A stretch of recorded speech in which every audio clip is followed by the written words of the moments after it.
To another fine episode of the Post-Credit Show. I'm your host, Ronnie Williams. And my name is Brandon Mason, and thank you for joining us today. If this is your first time here, please hit that subscribe button and join in on the conversation.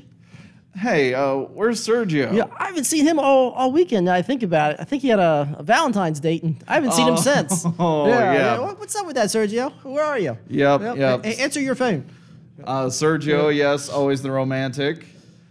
But hey, we're talking female-led movies this week. All Valentine's weekend. 4 movies came out by the studios. We're talking 2 of them. We're talking Alita and Happy Death Day to You, the sequel to Happy Death Day. Oh, I should throw it out there. There is only a mid-credit scene for Happy Death Day to You. Yes, it's a forgettable scene. I would say. Skip it. I kind of wish I skipped it. Yep. But yes, Alita Battle Angel definitely primed for a sequel, but didn't have any post credits. Yeah, and that movie definitely should have had a post credit scene for sure. Yeah, so I was literally in the movie theater when they rolled the credits. I was like, where's the ending of this movie? Yeah, your reaction was pretty priceless. Yeah, so I was like, where's the rest of the movie here? We got at least a half an hour to go here. Yeah, so. I definitely wanted more Alita. In fact, I wanted so much more. I saw it twice in theaters, in Dolby and IMAX, 3D both times. How soon should people see Alita Battle Angel? I think they should see it right away, but the question is how to see it. Should you see it in 2D, 3D, IMAX? I think that's the question that needs to be asked. I say if you need to save up your nickels, only wait a week to see it in 3D, because it is worth it seeing it on the biggest screen you got. In 3D, because James Cameron, he really cares about the presentation of his movies. I completely agree. According to AMC, if you watch it in IMAX 3D, you actually see 26% more of the movie. That's what they're advertising. I'm very curious to hear if anyone saw it in 2D and what their take was. Yeah, let us know. If anybody has seen Alita in 2D, you give us a shout out in the comments. First comment of the night, Rachel's asking, there's actually a drink in the mug for once? There is something in here, and I'm not saying what it is. Amy Matson throws out 2 very Cyborg-esque movies for Alita, Terminator and Tron. James Cameron did work on Terminator. James Cameron did an excellent job for the 3D adaptation of Terminator 2. Oh, yeah, we saw that together. And Alita reminded me of that as well. Alita looks great. It is visually stunning. Do check that out in 3D. I cannot suggest that enough. Tron, not so much cyborg movie, but very fun movie about people who get sucked into a computer. So confession, I have not seen the original Tron. How dare you? I know, it's a blasphemy. Have you only seen Tron Legacy? I have seen the second one. I was not impressed. The score was pretty good. I was not impressed. Sorry, folks. But yeah, we can talk more for the first half of the show. We're going to be talking about cyborg movies along with Alita.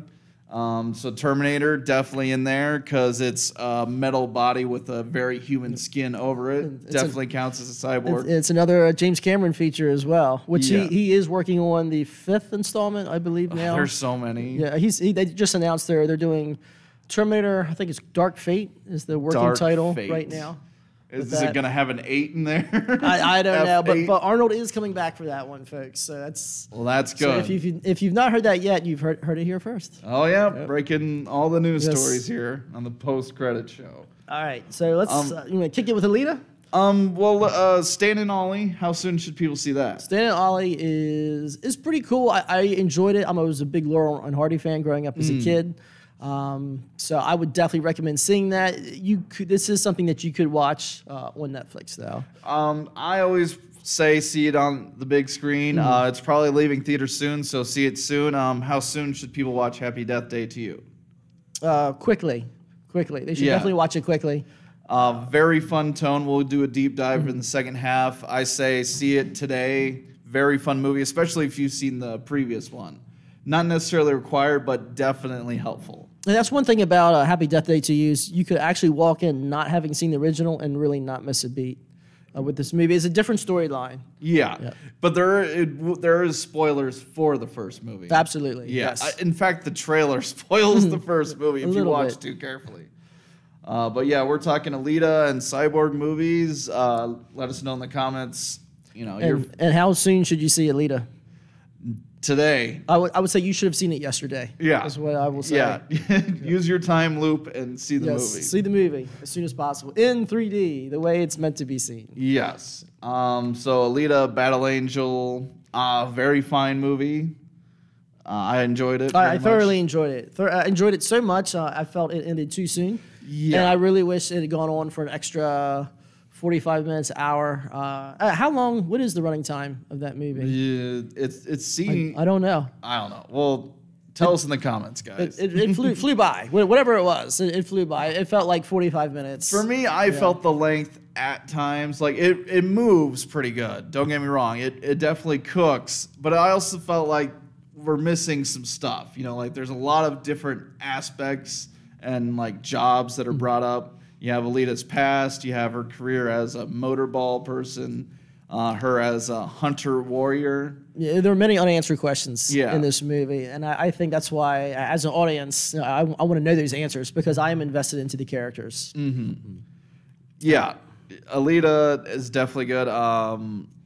Who's the guy who played the doctor? Christoph Waltz. Yes, Christoph Waltz. It's nice and refreshing for him to play an actual good guy. Yeah, a good guy. Yeah, I was expecting him to turn at any minute, and there was that one scene where he walks out late at night and there's blood on his arm, and I said, he's the bad guy. He's gonna do something sinister, but he doesn't actually. He's a loving father to this young robot. This movie's got some names in it as well. Yes, Mahershala Ali, Jennifer Connelly, Oscar winner. Keenan Johnson is the new guy playing Hugo, and Jackie Earle Haley is actually in this as well. I did not realize that until I saw the credits. Yeah, I think he plays one of the Cyborg. Oh, the big guy, the Cyborg. Okay, I think I'm not 100% sure on sense. that. Yep. But yeah, why was this done during Valentine's week? Well, the movie was originally pushed back. It was supposed to come out during the Christmas holiday, December, I believe, which there was Bumblebee came out, Mary Poppins came out. Yeah, it was a very crowded December. Very crowded.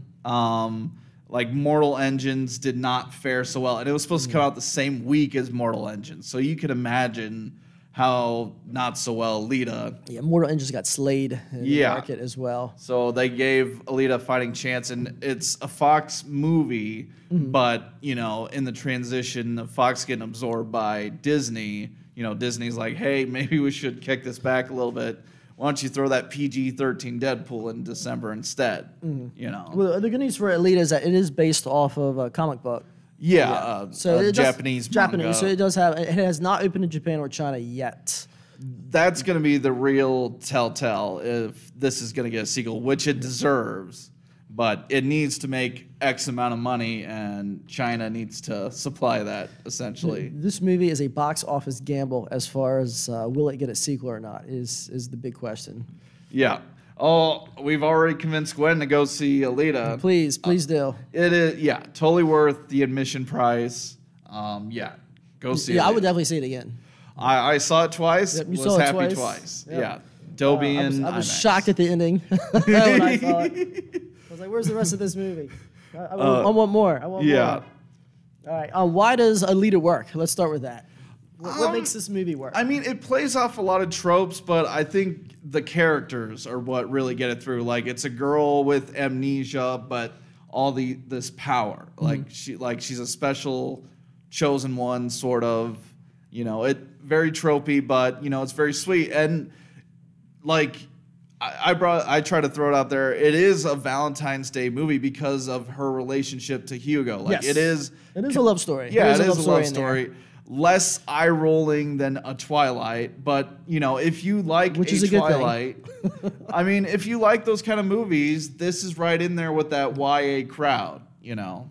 Yeah, the best part about Alita for an audience is that she's introduced into the special world, and as an audience, we're introduced into this post-apocalyptic world as well. So as she discovers this new world, as an audience, we discover this new world. Alita is the classic fish out of water. Yes. She doesn't know where she is or how she got there. As an audience, we don't know what happened, so we're kind of along for the ride, and her story becomes our story. So it's very easy to relate to the main character.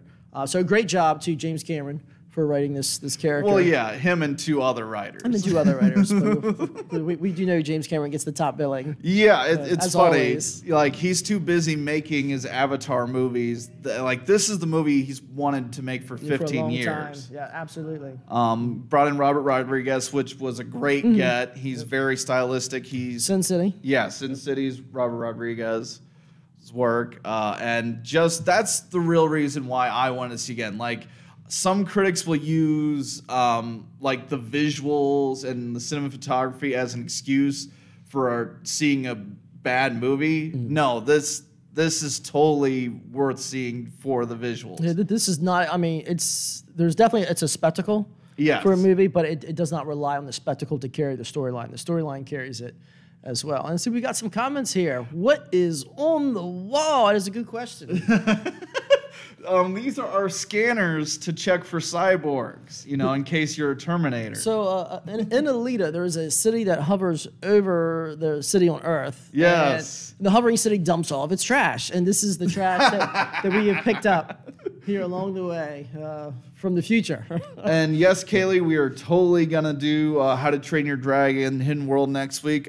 Next week's going to be a little different format for the show. Even though we're going to talk about How to Train Your Dragon, we're also going to do a live Oscar coverage. Next week's the Oscars? Yes. Oh. You're gonna call in sick that day? I might be at the Oscars. I don't know if I can make it here. We'll see. While you're at the Oscars in the very back, I'm gonna be here hosting the Oscars. Okay, all right. Because the Oscars, they didn't. That's right. They don't have a host this year. So yeah, congrats on getting that. Thank job. you. I've declared myself the host of the Oscars. So join me for. I'll have to live tweet my experience sitting in the last row at the Oscars. Yeah.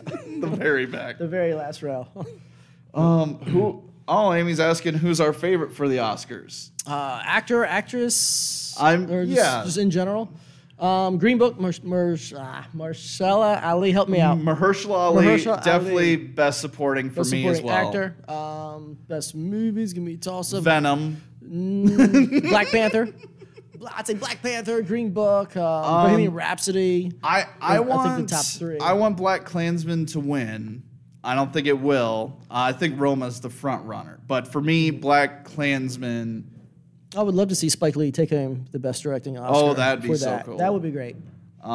Best song is hands down "Shallow."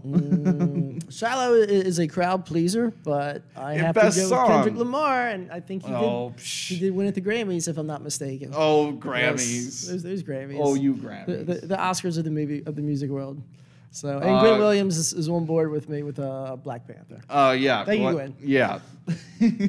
Traitor. No. But yeah, we're gonna have a fun-filled Oscar watch together next week. Different formatting. Might break it up into segments. We'll decide later, but please join us for the live Oscar watch. And I think as people win on the Oscars, we should kind of stop what we're talking about and say congratulations to the Oscar goes. Yeah, we'll definitely do the hosting gig. And since they're not throwing stuff in the commercials because of the protest. I don't know if you heard about this. They were going to do cinematography. Best cinematography, best costumes, something else during the commercials, which is a total insult to these people who work year round in the movie business, underappreciated, and yet they do an incredible job. It's truly a collaborative effort, and they deserve their recognition. So good job to the Academy for finally recognizing that. So during the commercials, we'll definitely go over How to Train Your Dragon and. Yeah. Sure. Let's do it. Cool beans. Any more Alita thoughts? Cyborg thoughts? Question. I'm looking at Rotten Tomatoes. So the critics have given it 59%. All we need is that one critic to give it a positive rating. It'll be certified fresh at 60%. But the people love this movie. 93% rating. Yeah. With the people. Yeah. And kind of the point of this show is I don't really care for that binary thinking. Good or bad, there's definitely a middle ground. That's how we do our rating system. We do is because I want, how soon someone should see a movie is a better indicator of whether a movie's good or not. So you're telling me that you do not really look at reviews before you see a movie, or do you make up your mind before you're going to check out a movie? I mean, I think like a lot of movie fans, they know what movie they're going to see regardless. Like, if it has Spider-Man in it, I'm going to see it regardless. You know? That's also goes to a built-in audience as well. Yes. I mean, that's the way Hollywood's going. But also, like, I base it off the trailer. And if I get a clunker occasionally, so be it. But most of the time, movies, on average, I enjoy. Okay, it's interesting how you said you base it off the trailer. Because if I have my way, I try not to watch the trailer so I can walk into the movie as fresh as possible. Yes, I do like going into movies blind. I wish with Alita they held back a little more, because the first ad campaign, they very much focused on, robot girl found in a junkyard, and it's about her story. The more recent trailers leading up to it, when they did the pushback, was all about the action. It seemed like. So I did not see those action trailers. So I was very lucky. I just saw this robot girl found in the trash and her being developed into like a human being. Right. That is all that I saw. So plus, and when I found out James Cameron was attached to it, I was definitely on board with that. It looked great in the trailers, and I was very excited to see this movie, and it did not disappoint, despite the fact I want to see more. I want to see more. Can I tell you a joke from the comments? All right, let's hear a joke. Okay, Kaylee says, what is a mountain's favorite type of candy source? What is what? A snow cap. Whose favorite what? I don't get. Mountain's favorite type of candy source. A snow cap. Snow cap. Is that a type of candy? I was thinking like a snow cone. Oh, snow cone. That'd be Yeah, snow cone. good. Maybe it's a typo. I think Sergio's having a snow cone as we speak with his Valentine's date. Yeah. Favorite candy, snow cap. Okay. Oh, okay. I'm not familiar with that one. Maybe snow is a euphemism for, snorting white lines. No. Let's try to keep this PG here, folks. Oh, no. These are PG-13 movies. We're keeping it PG-13. Okay, all right. So yes. Amy says, you're technically covering Is It Romantic, but I saw it yesterday and in the spirit of Valentine's. Any thoughts? Isn't It Romantic, I will say, did come in, I think, third overall this weekend at $20 million. Yeah. The Lego Movie Part 2 was second this weekend, and the number one movie was Alita this weekend. Yeah. I've not had a chance to see Is It Romantic. I'm actually looking forward to it. It looks funny. Yeah, It looks I actually want to see it as well. I was going to see it, but I ended up seeing Alita Battle Angel a second time. But we're totally going to do it later on. I think we're going to pair it up with a very Medea funeral, the Medea movies. Oh, boy. Well, yeah. So, yeah, double comedy feature. So, yeah. But, yeah, Isn't It Romantic? Amy, do you recommend people go out and see it? Yeah, Amy, what were your thoughts? Yeah, on Isn't It Romantic? And while she's typing her thoughts, I did see the trailer for Isn't It Romantic, and the one scene with, was it Christopher Pine? Is that his name? The actor. He's like no, that's a Hemsworth. Or Hemsworth. Christopher Hemsworth. It's Liam Hemsworth. Thor. I'll just say. So Thor's like, "Are you feeling this? Are you feeling this?" this? Thor. Liam's his It's brother. not Thor. Okay. It's the lesser Hemsworth. They look so alike. So anyway, he's like, "Are you feeling it? When I'm feeling it," she looks at him and goes, "No," like that. So that had me hooked at that point. That was pretty funny. It's interesting. All these movies are alternate reality movies. Like split universe movies. Kaylee has another joke. What is a snowman? What do you call it when a snowman has a temper tantrum? A meltdown. Let's see. He's dating Miley. I thought they were engaged. Miley Cyrus. Yeah, Miley Cyrus. And that one, yeah, I just can't keep all the Hemsworths straight. And all the Chris's, because there's Christopher Pine, there's Chris Evans, there's Christopher Hemsworth. If you want to be a leading actor in Hollywood, you need to change your name to Chris or Christopher. Yeah. Well, who's your leading Chris? I don't really have one. I guess much Captain America. Yes, I'm very much Team Evans. Yes. Yep. So do you want to switch over to Happy Death Day? Yeah, we can talk about Happy Death Day. I feel like we haven't talked about Alita, but let's keep things moving here. Okay, yeah. Any last thoughts with Cyborgs? Let us know in the comments. But we're also taking time loop movie. Time loop movies. Back to the Future as well. Yes, time which is travel mentioned in Happy Death Day to you. They specifically mention the second one, Back to the Future 2, because Marty McFly is kind of reliving the same day. but just next to it. Yeah. Not Not a fan of the second one, Most unfortunately. people aren't. Actually, a lot of my friends are a fan of the second one. Get out of yes, town. I'm being very serious. It has to be because of just the future part. Well, perhaps I don't know. Because Elijah Woods chime in, let me know. Yep. But let's talk about Happy Death Day to You. Let's talk about the first one. Why does the first one work so well, and how did it spawn a sequel? Let's start with that. Well, Happy Death Day to You is a definite slasher movie about a girl who keeps reliving the same day and keep getting murdered, and so it's also a mystery trying to figure out who the killer is. Killering. Yes. And she believes that if she does it, she can prevent getting, capture the murderer, and she can just live the rest of her life. Yep. And I think the reason why this Happy Death Day works is because the main character is a pain in the neck. Right. She is not a good person. She's a pain in the butt. And so when she dies, as an audience member, you're kind of happy that she dies. I don't know about that. You don't really feel sorry for her overall because and then she comes back, and she's coming back. And so as she dies, she starts her character arc, and she becomes an actual decent, good human being. Right. And then you start cheering for her. And I think that's the reason why this movie works. Well, I would say like a lot of these like curse movies or time looping movies, they fall into like a character,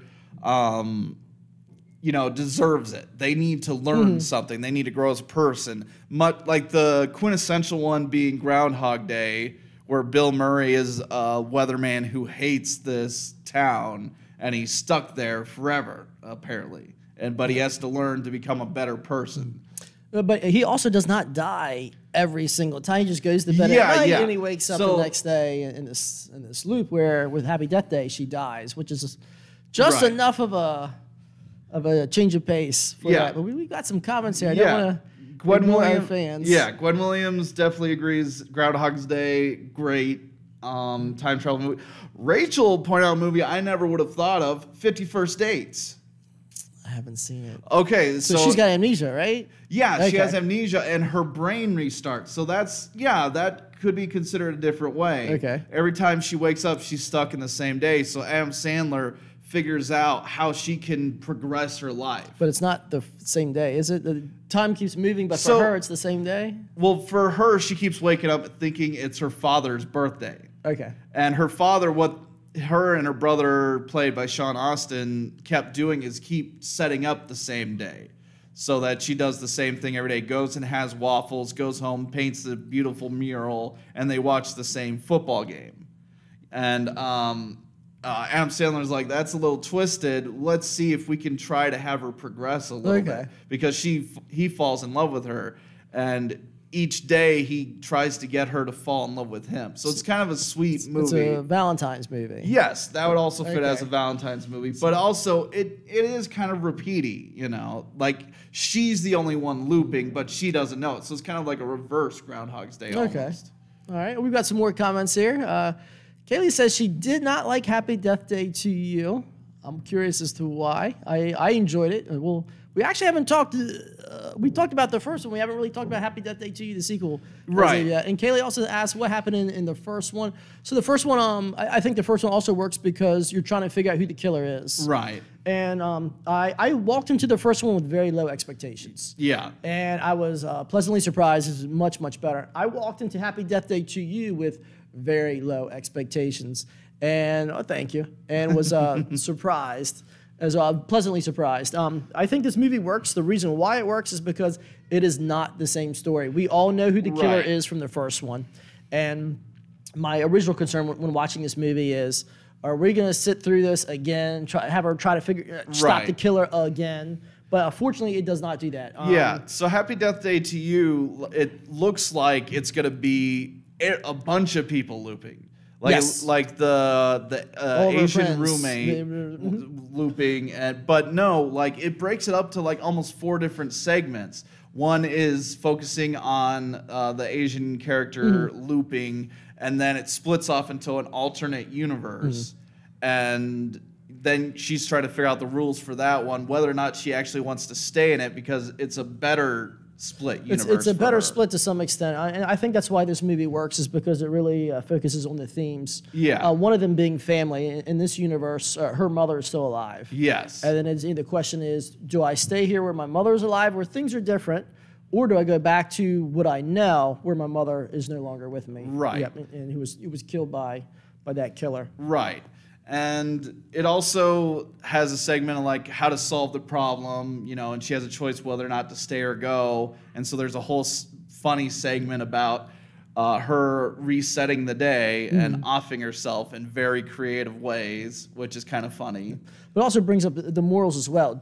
If you have the chance to go to a different timeline or to go Right. to the past and to live a different life, should you take it? Would you take it? Right. And it's a fascinating theme. I think the director, Christopher Landon, the director and the writer for Happy Death Day to You, explores very, very well in this movie.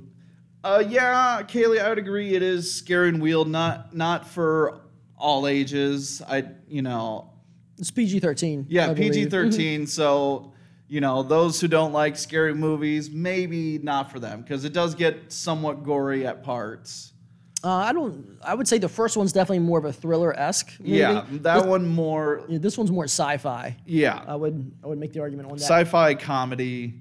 But this one also shares so with Groundhog's Day, it seems like there's no consequences whatsoever other than him being trapped. You know, with Happy Death Day, there are consequences. The more she resets, the more injured and weak her body becomes. And so there is a limit. She has no idea what that limit is. Yeah, which once again, a great job by the writer. This creates that ticking clock. Yeah. Where she says, I don't know how much longer I can keep killing myself or keep dying in this world. We've got to fix this and fix this soon. Right. Yeah. And someone mentioned Russian Doll, a Netflix television series that's all about looping. Anybody who's seen that want to chime in on their favorite parts of Russian Doll, but I'm 6 episodes in, and I'm really enjoying it. I saw the trailer for it, and it's good, man. Not today. It's good because it does different things. Can I try to convince you? No. Oh, how dare you! I'm going to do it anyway. It's my show. Let's hear it. But yeah, it stars the gal from Orange is the New Black fame. Blanking on name, help me comments. Okay. But yeah, she's really good in it, and it's her 36th birthday. And she keeps restarting in the middle of this party, and it's super annoying to her, you know. And her friends are kind of jaded, but she's like the most jaded. And there is like some sort of entropy. Like it seems like, oh shoot, the universe is unraveling, even though she comes back perfectly fine. The universe is falling apart. And there's like very subtle changes. Is she going to save the universe? It might. I mean, it's like Donnie Darko. Oh, another time travel movie. Oh boy. That's probably the most trippiest of all. Donnie Darko? Yeah, Donnie Darko. Yeah, that's trippy. But it's based in actual theory as well. Somewhat. Yes. Those pseudosciences. But I love me some time travel movies, especially the looping ones. It's got to be done well. Yeah. It's got to be done well. Sometimes writers change things up. Right. It's just like, wait a minute, you're ignoring this or that. Right. There's every sci-fi show seems to have a looping episode as well. Legends of Tomorrow has a really good looping episode in, I believe, season 3. I'm a big fan of Legends of Tomorrow. That's my favorite of all the CW superhero shows. Yeah, I hear they're great. I've not caught up on them. I'm still catching up on the Marvel Netflix shows, and then I'm going to jump on board the CW train here after I've caught up. So. Rachel's chiming in on Russian Doll. You have to watch the first episode of Russian Doll to the very end. Mom and I had no clue what it was about and thought it was boring and tuned out of it. I later learned what it was really about and really enjoyed it. Says it can be a bit confusing. Russian Doll is a mystery, and they keep you guessing to what is really going on. I have not watched it, so I'm guessing it's about. It's good. It's really good. At the moment, I have no intention of checking out. At the moment. And let's say if you could get stuck in a time loop, let's say they choose you at your worst moment, and if you were sounds able terrible. to I know, but if you're able to restart your day every day, maybe you could make it better. Like you get all the adjustments just right. Like that's what I like about these looping movies, that a lot of them have a way to break out whether or not they know it. So they try to make the best setup for when they do get out of the loop. Edge of Tomorrow does that as well.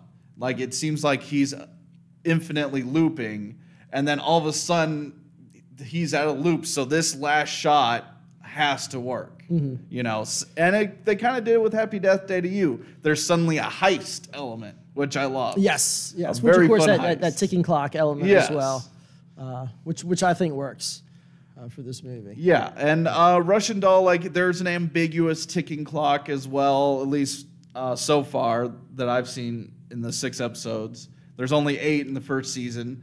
I totally predict though, if Russian Doll continues, that there's going to be an evil person looping, and they're just exploiting. You know, they're restarting their day all the time. I can't comment, folks. I've not seen Russian Doll, so everything that Ronnie is saying is over my head. Yeah.